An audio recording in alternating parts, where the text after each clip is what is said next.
자, 오늘은 형통치 못하게 하는 원인들 두 번째 시간을 준비했습니다. 먼저 본문을 읽겠는데요. 창세기 13장 10절에서 13절입니다. 구약성경 15면 창세기 13장 10절에서 13절 말씀 찾으셔서 우리 짧은 내용입니다. 합독을 하겠습니다. 네, 화면에도 나왔습니다. 창세기 13장 10절로 13절 함께 합독하겠습니다. 합독합니다. 이에 롯이 눈을 들어 요단 지역을 바라본즉 소알까지 온 땅에 물이 넉넉하니 여호와께서 소돔과 고모라를 멸하시기 직전이었으므로 여호와의 동산 같고 애굽 땅과 같았더라. 그러므로 롯이 요단 온 지역을 택하고 동으로 옮기니 그들이 서로 떠난지라. 아브람은 가나안 땅에 거주하였고 롯은 그 지역의 도시들에 머무르며 그 장막을 옮겨 소돔까지 이르렀더라. 소돔 사람은 여호와 앞에 악하며 큰 죄인이었더라. 아멘. 자, 우선 먼저 이 지난 시간에 불통의 원인 첫 번째 시간에 전한 내용 중에 오류가 있어서 그것을 수정하고 진행하겠습니다. 자, 이 오류가 오는 것은 이 말씀을 검토할 시간이 부족하고 준비할 시간이 연구 시간이 부족한 데서 오는 것인데요. 자, 어디에서 오류가 났냐면 이제 11조에 관한 것입니다. 오류가 난 지점은 11조를 도둑질한다는 대목을 우리가 나눴는데요. 자, 내용이 어떻게 되는가 하면은 11조를 하지 않은 것이 하나님의 것을 도둑질한다는 이 진술에 오류가 있음을 발견했습니다. 자, 왜 그러냐면은 자, 이것을 연구해서 전한 많은 이제 다른 분들의 견해를 살펴보니까 자, 올바르게 우리가 읽고자 한다면 말라기 3장 8절인데요. 자, 본문을 제가 이제 말씀드려서 논하겠습니다. 말라기 3장 8절 읽어드리겠습니다. 사람이 어째 하나님의 것을 도둑질하겠느냐? 그러나 너희는 나의 것을 도둑질하고도 말하기를 우리가 어떻게 주의 것을 도둑질하였나이까 하는도다. 이는 곧 11조와 봉헌물이라. 이 내용입니다. 자, 이 내용을 우리가 다시 한번 잘 읽어보면 잘 한번 가서 또 읽어보십시오. 드릴 것을 착복을 해서 도둑질을 했다고 말하는 것이 아니라 이미 드린 것을 착복해서 도둑질했다고 말하고 있음을 살필 수가 있습니다. 자, 그러면은 우리가 올바른 내용은 무엇인가 할 때에 11조와 관련돼서 불통하게 되는 원인이 무엇인가를 우리가 이제 수정해서 살펴야 되는데요. 자, 그것은 이렇게 정리하겠습니다. 심지 않았기 때문에 복이 임하지 않는 원리로서 불통하게 됩니다. 자, 해당 본문에 이어지는 말라기 3장 10절을 보시면은요, 또 궁금하시면은 또 확인해 보십시오. 온전한 11조를 드리면은 그 다음에 어떻게 되느냐? 반드시 하늘문을 열고 복을 쌓을 곳이 없도록 붙지 아니하나 보라, 시험하라, 이렇게 말씀하셨습니다. 다시 말해서 심었을 때 오는 복에 대해서 말씀하고 계십니다. 즉 하나님은 우리를 저주하기를 원하시는 하나님이 아니시라는 것입니다. 우리가 복받기를 원하시고 형통하기를 원하시는데 그 원리에 부합할 때 형통하겠는데 그렇지 않는 경우가 되지 않기 위해서 이야기를 하십니다. 그래서 이제 두 번째로 우리가 계속 읽노라면 쌓을 곳이 없도록 부어지는 과정을 덧붙여 주셨는데요. 11절을 또 주목해 보십시오. 읽어드리겠습니다. 내가 너희를 위하여 메뚜기를 금하여 너희 토지소산을 먹어 없애지 못하게 하며 너희 밭에 포도나무 열매가 기한 전에 떨어지지 않게 하리니 너희 땅이 아름다워짐으로 모든 이방인들이 너희를 복되다 하리라. 할렐루야. 하나님께서 가득한 열매가 맺도록 하나님께서 돌봐주신다는 얘기입니다. 그렇지 않습니까? 토지소산이 메뚜기가 먹어 없어지지 않도록 하나님이 지켜주신다는 내용입니다. 그래서 우리가 지금 기업으로 삼은 곳이 이렇게 아름답고 바람직한 일들이 자꾸 일어나게 하셔서 내가 쌓을 곳이 없도록 복을 받게 된다고 하나님께서 말씀하시는 것을 확인할 수가 있습니다. 얼마나 이것이 우리에게 필요한 것입니까? 자, 이것을 복음서에서도 주님께서 같은 맥락으로 말씀하신 것들을 찾아볼 수가 있습니다. 간단하게 말씀드리겠습니다. 우리가 마가복음 4장은 씨 뿌리는 비유가 또 나옵니다. 그러면 이제 옥토밭이 어떻게 됩니까? 우리가 여기서 꼭 유념할 것은 네 종류의 밭이 나오지 않습니까? 여러분, 나머지 것들에도 어떤 여유를 두지 마십시오. 잘 한번 또 읽어보십시오. 옥토 반만 결실을 합니다. 여러분, 이 놀라운 사실입니다. 그렇기 때문에 우리는 좀 대충 좀 다른 밭 좀 됐다가 옥토밭이 된다든지 이렇게 해서는 안 되고 반드시 옥토밭이 되시기를 축원합니다. 그러면 30배, 60배, 100배의 결실하겠다고 이야기하시고요. 또 이것을 여러 가지 비유로 천국 비유를 이야기하시는데, 자, 밤에 자고 우리가 깨어나는 동안, 다시 말해서 우리가 우리의 기업에 대해서 신경을 쓸 수 없는 동안 아닙니까? 자고 깨어나는 동안에는 이때 하나님께서 무엇을 하시느냐? 씨가 떨어져서 자라게 하시고, 그래서 땅이 스스로 열매를 맺게 하십니다. 싹이 나서 이삭이 돼서 그 이삭이 페일 뿐만이 아니라 알알이 연글어서 곡식이 되게 하셔서 추수하게 하신다고 이야기하십니다. 우리가 자고 깨고 하는 중에 하나님께서 이런 일을 일으키신다는 것입니다. 이게 우리를 축복하시는 과정이고요. 또 이것을 또 다른 측면에서 똑같은 것을 겨자씨 한 알로 이야기해 주시는데요. 이것도 들어보십시오. 자, 그 겨자씨를 심고 자라게 되는데 큰 가지가 된다고 하지 않습니까? 공중의 새가 깃들일 만큼 됩니다. 자, 그런데 이것을 연구한 사람이, 자, 그러면 겨자씨는 이렇게 눈에 보일까 말까 한 작은 씨앗인데 새가 깃들일 정도로 크는 것은 큰 나무는 아니고 덤불과 같은 것인데, 이것이 그 비율을 조사해 보니까 약 3,000배라는 것입니다. 여러분, 이것을 우리의 현실에 한번 적용하라고 주님이 이 말씀을 하셨거든요. 우리가 무엇인가를 내가 볼 때는 작은 것을 심었는데 주님께서 하시는 일은 어떤 일을 우리에게 주시냐면 3,000배의 결실을 우리에게 주시겠다는 약속의 말씀을 여기서 하고 계심을 깨닫게 됩니다. 그렇기 때문에 우리가 주님의 뜻에 부합하게 심는 것이 너무나도 중요하다는 사실을 알게 됩니다. 그러니까 11조에 대해서도 우리를 저주하고자 하시는 말씀이 아니라 우리를 복 주셔야 되겠는데, 복받게 되는 원리에 부합하게 심어야 될 텐데 심는 법을 우리가 배우지 못했다는 이야기입니다. 올바르게 심으면 반드시 열매를 주시겠다는 약속의 말씀이신데요, 이것을 정리해서 누가복음 6장 38절에서도 동일한 말씀을 하시는데 읽어드리겠습니다. 주라, 그리하면 너희에게 줄 것이니 곧 후히 되어 누르고 흔들어 넘치도록 하여 너희에게 안겨주리라.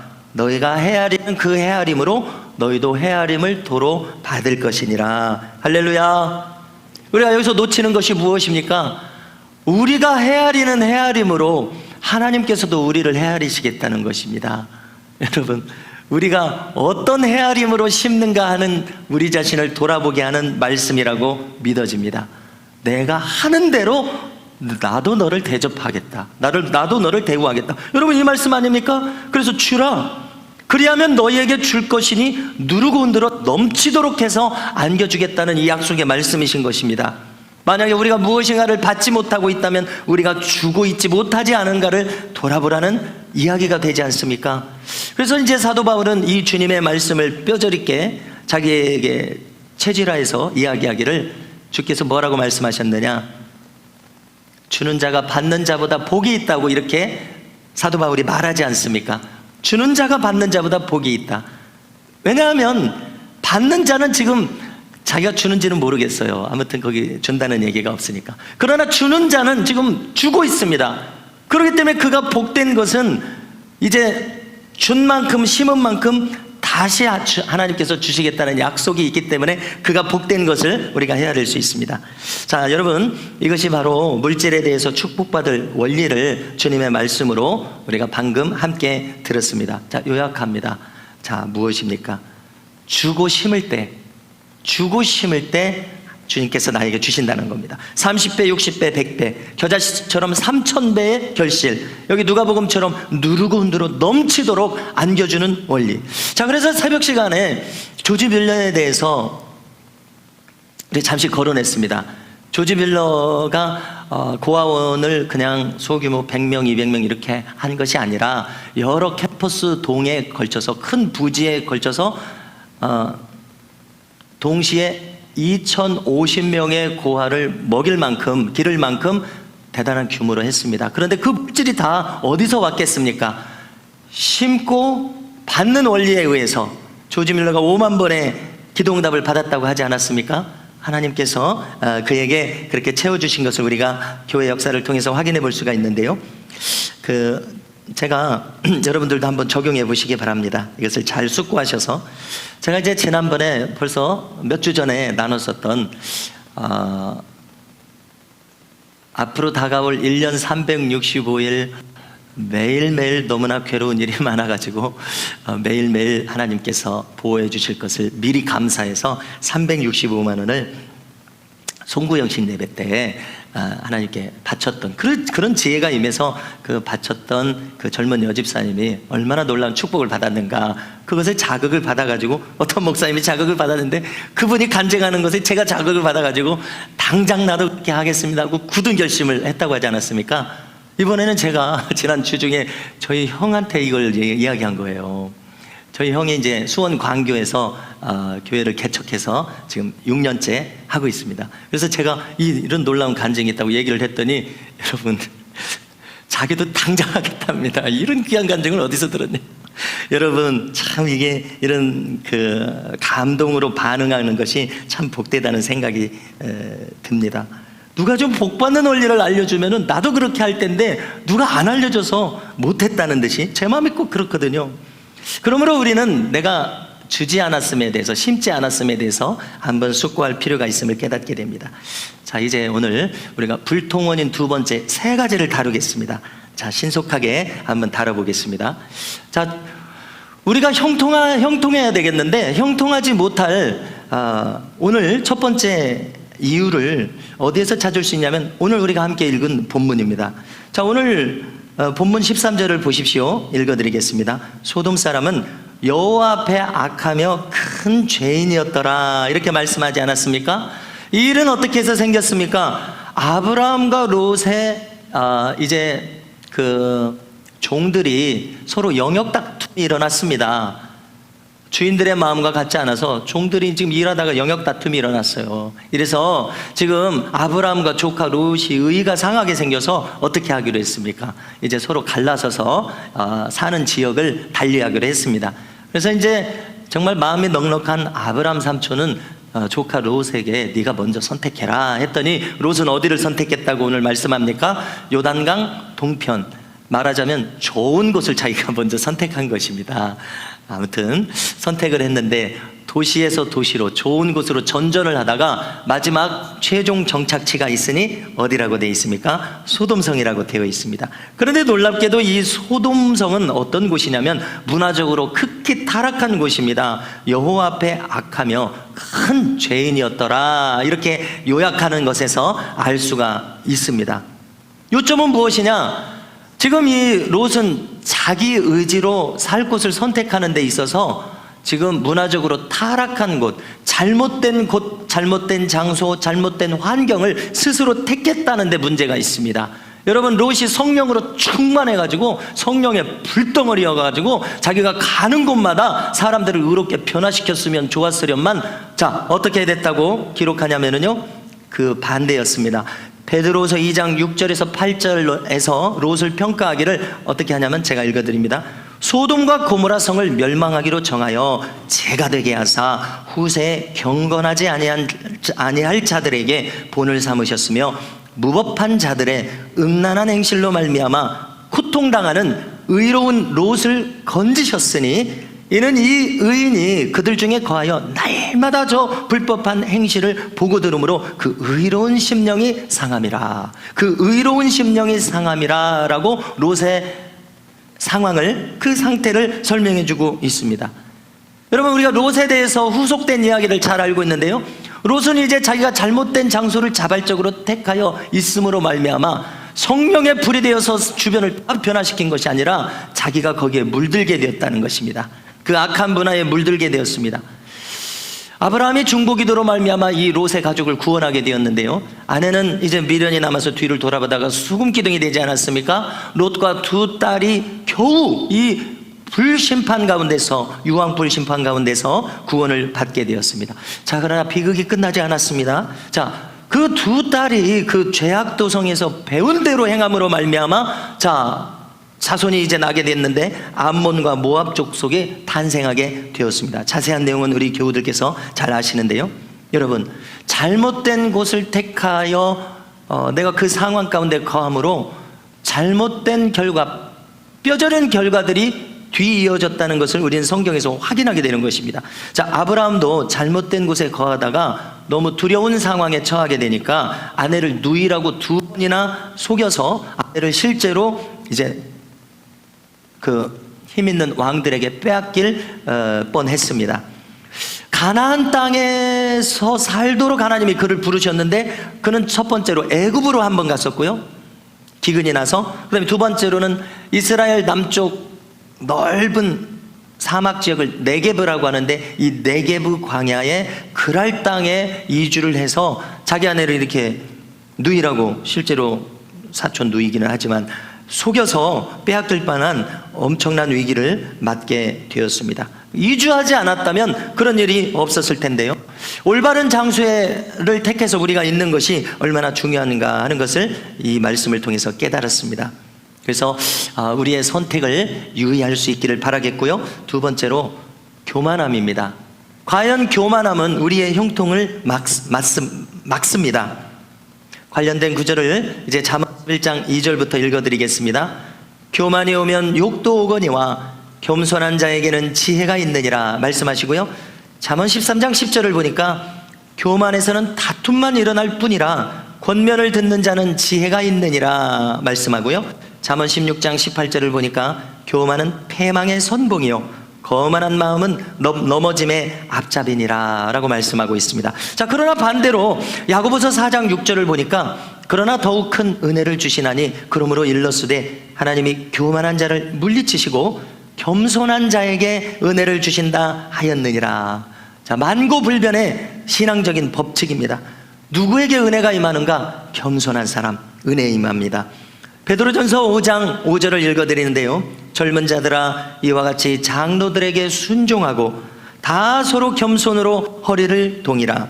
여러분, 이 오늘날의 문화적인 특징 가운데 하나는 권위자에게 거역하는 문화가 있습니다.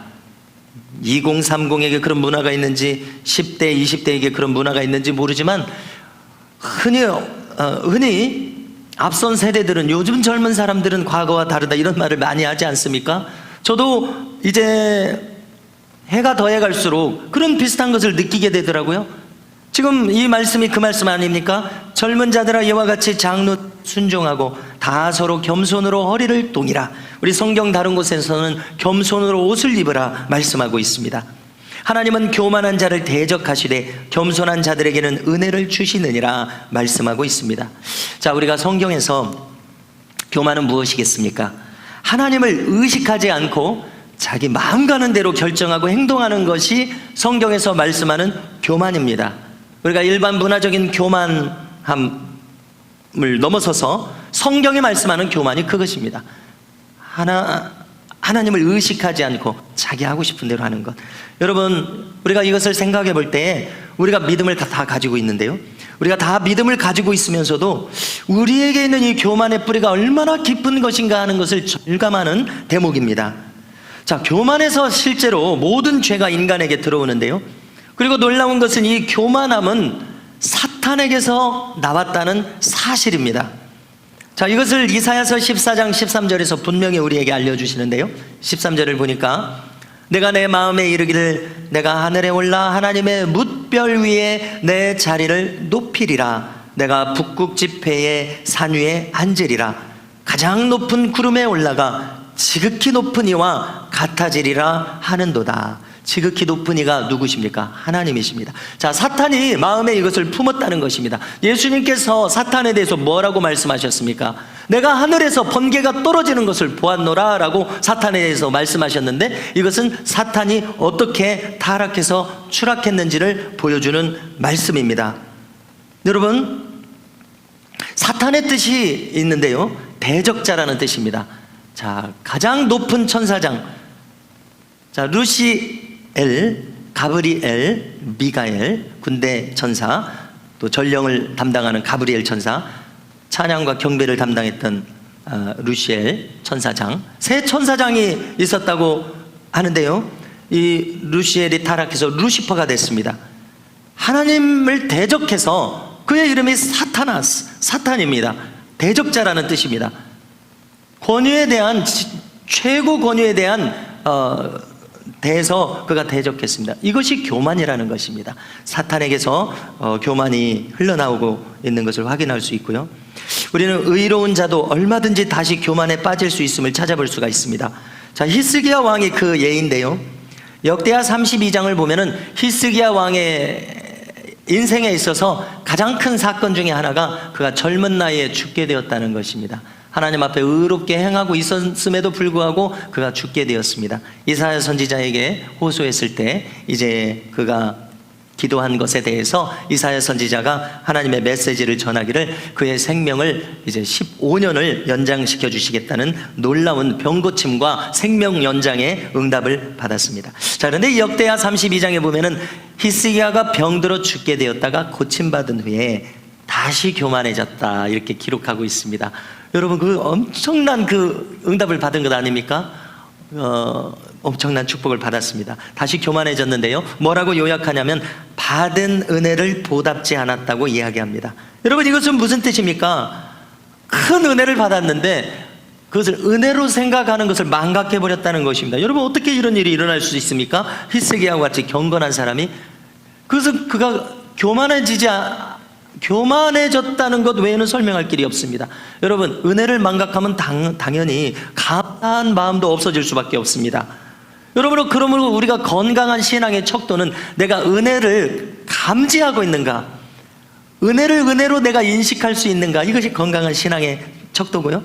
그 다음에 그것에 대해서 내가 감사한 마음이 있는가, 아주 작은 것에 대해서도 내가 감사한 마음이 있는가, 우리가 이것을 점검해 봐야 되겠습니다. 하나님의 진노가 유다와 예루살렘에 임한 후에야 비로소 히스기야가 그 교만함을 뉘우쳤다고 기록합니다. 여러분, 교만은 하나님의 긍휼이 멀어지게 하고 이처럼 징계가 오게 합니다. 유다와 예루살렘에 하나님의 징계가 임하자 그제서야 비로소 그가 교만을 깨달았다는 이야기입니다. 여러분, 이와 같은 일이 우리의 삶 가운데서 일어나지 않느냐는 것입니다. 그러므로 우리는 내가 하나님 앞에서 교만하지 않기 위해서 우리 스스로를 부지런히 살펴볼 수 있는 은혜가 임하기를 간절히 바랍니다. 세 번째로는 잘못된 언어 사용입니다. 자, 우리가 형통의 고백을 했는데요. 잘못된 언어 사용에 대해서 잠언의 말씀들이 우리에게 유익합니다. 잠언 18장 21절을 읽어드리겠습니다. 죽고 사는 것이 혀의 힘에 달렸나니 혀를 쓰기 좋아하는 자는 혀의 열매를 먹으리라 말씀했고요. 잠언 6장 2절을 보니까 내 입의 말로 내가 얽혔으며 내 입의 말로 인하여 잡히게 되었느니라. 여러분, 얼마나 놀라운 말씀입니까? 우리가 이 말씀을 뼈저리게 받아들여서 우리의 신앙의 태도를 아주 각성시킬 수 있는 힘 있는 말씀이라고 생각을 하는데요. 자, 우리가 언어에는 요약하면 두 가지 종류의 언어가 있습니다. 하나님께 속한 언어 생활이 있습니다. 성령 하나님께서 역사하시는 언어입니다. 두 번째로는 사탄에게 속한 생각과 언어가 있습니다. 악한 영이 역사하게 문을 열어주는 언어 생활입니다. 여러분, 어떤 말이 아무리 논리적이고 합리적이고 옳은 말이라도 사탄에게 속한 내용이 있습니다. 부정적이고 파괴적이라면 악한 영이 거기에 역사해서 불행과 불통을 가져옵니다. 우리는 이 언어에 창조 능력이 있음을 잊어서는 안 됩니다. 하나님께서 빛이 있으라 하심에 빛이 순종하여 이 세상에 나타나게 되었던 것처럼 하나님의 형상을 입은 우리에게도 이런 창조의 능력이 있음을 우리가 깨닫게 됩니다. 많은 치유사역과 축사사역을 보니까 이런 창조의 능력이 적용된다는 것을 제가 지켜보게 되었습니다. 예수님의 이름에 권세가 있다는 것을 우리가 금요일에도 다시 한번 강조해서 나눴는데요. 여러분, 그 강조의 요점을 꼭 잊지 마시기 바랍니다. 십자가에서 죽으시기까지 순종했기 때문에 하나님께서 모든 권세를 예수님에게 주셔서 온 우주 만물, 모든 피조물과 모든 영적인 존재들, 모든 인간들이, 모든 천군 천사들이 예수님의 이름에 발 앞에 무릎을 꿇도록 돼 있다는 사실입니다. 할렐루야. 그러므로 예수 이름의 권세가 얼마나 큰지 우리는 이것을 뼈저리게 알아야 되는데요. 예수님의 이름으로 무슨 병은 나을지어다 명령했을 때 그 질병이 예수 이름의 권세에 순종해서 질병이 떠나가는 것을 여러분 지켜보게 됩니다.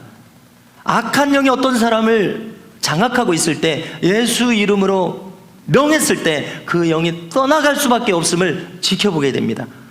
여러분, 이처럼 하나님의 말씀에만 창조의 능력이 있는 것이 아니라 우리 입술에도 그런 권세를 주셨다는 것이 얼마나 놀라운 일인지 모르겠습니다. 문제는 우리가 깨닫지 못하여 이것을 충분히 사용하지 못하고 있다는 이 깨달음이 오늘 우리에게 주어지고 있습니다. 그러므로 성도 여러분, 우리가 무슨 말을 해야 할지 잘 생각하고 선택할 수 있는 이 분별력의 은혜가 우리 모두에게 임하시기를 주님의 이름으로 축원합니다. 언어의 창조 능력이 있습니다. 무슨 의미입니까? 내 인생을 내가 창조할 수 있다는 것입니다. 내가 생각하고 말하는 대로 내 인생이 된다는 것입니다. 여러분, 놀랍게도 우리에게 그와 같은 놀라운 능력을 주셨다는 것이 얼마나 여러분 깜짝 놀랄 일입니까? 그러므로 나의 인생에 대해서 축복의 생각과 축복의 생각을 심을 수 있기를 바라는데요. 여러분, 가령 우리가 이제 이것을 연단하고 훈련해야 되겠는데요. 가령 부모님이 있습니다. 자, 자식에 대해서 부정적인 생각과 부정적인 말을 꺼낼 수가 있습니다. 그렇지 않습니까?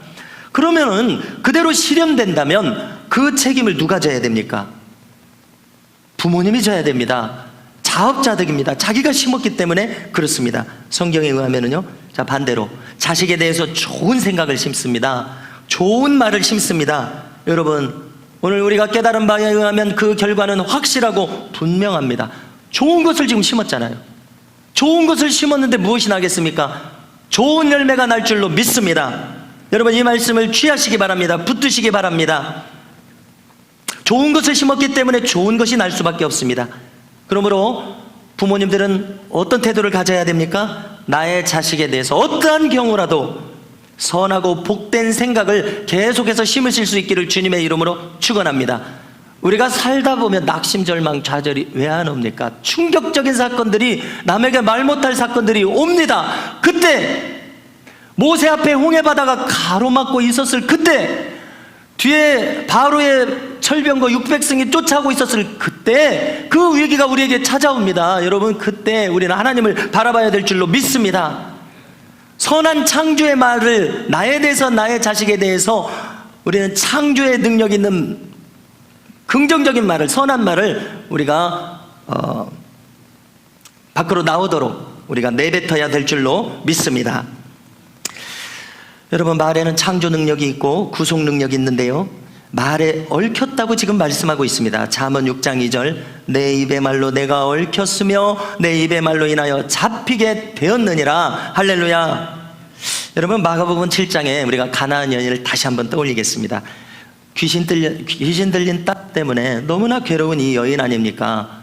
예수님 뭐라고 말씀하셨습니까? 너무나도 야속하게, 이방인에게는 쉽게 말해서 알아듣기 쉽게 국물도 없다, 이방인들에게는 국물도 없다, 이렇게 말씀하신 것 아닙니까? 시험될 만한 말을 하셨습니다. 포기하고 싶은 생각이 들 만한 말을 하셨습니다. 자, 그런데 이 여인의 반응을 보십시오. 주여, 올소이다마는 상아래 개들도 아이들이 먹던 부스러기를 먹나이다. 할렐루야. 여러분, 이 어머니는 포기하지 않았습니다. 심지어 주님이 부정적인 생각을 집어넣어 주시는 시험을 걸어오셨을지라도 이 여인은 자기 스스로 거기에 말리지 않고 자기 생각을 허용하지 않고 나쁜 마음을 품지 않았습니다. 할렐루야. 그랬더니 주님 하신 말씀 들어보십시오. 뭐라고 하셨냐면은, 이 말을 들으시고 주님께서 말씀하시기를, 이 말을 하였으니 돌아가라. 할렐루야. 여러분, 가만히 생각해 보십시오. 주님이 지금 귀신을 명해서 나가라고 하지도 않았어요. 지금 이 여인이 이 말을 하였으니, 네 말에 의해서 귀신이 나가는 역사가 일어난다, 그런 이야기 아닙니까?